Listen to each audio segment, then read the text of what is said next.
Satul românesc, satul vechi, moare. Dar asta nu e neapărat o veste rea. Moare satul acela plin de noroi, satul fără apă caldă, satul fără asfalt, satul în care multe lacrimi s-au plâns, satul din care mulți au plecat în urmă cu zeci de ani pentru că nu au vrut să intre cu cizmele de gumă în secolul 21. Dar vestea bună este că odată cu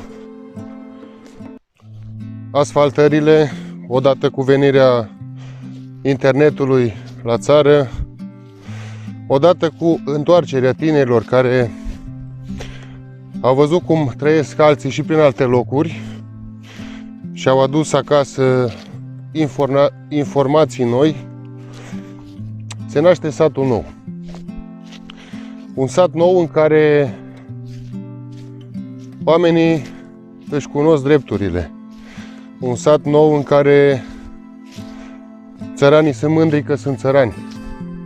Un sat nou în care munca are din nou un rost.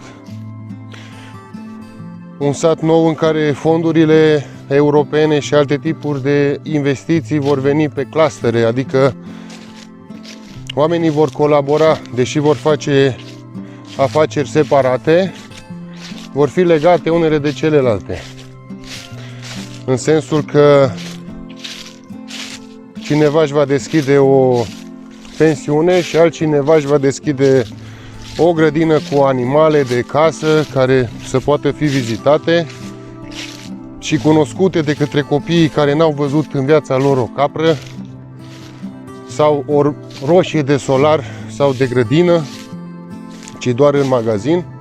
Și altcineva va deschide un parc de distracții cu tiroliană, cu topogane, cu cine știe mai ce. Altcineva un mic restaurant, altcineva un complex de închiriat biciclete, de exemplu, unde s-ar putea veni, uite, pe drumul ăsta pe care eu am ieșit să fac câțiva pași în spatele casei.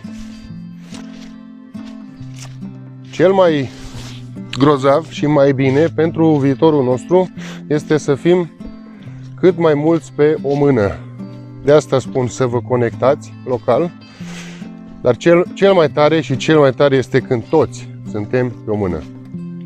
Vă salut de acasă, de la țară, din Apuseni.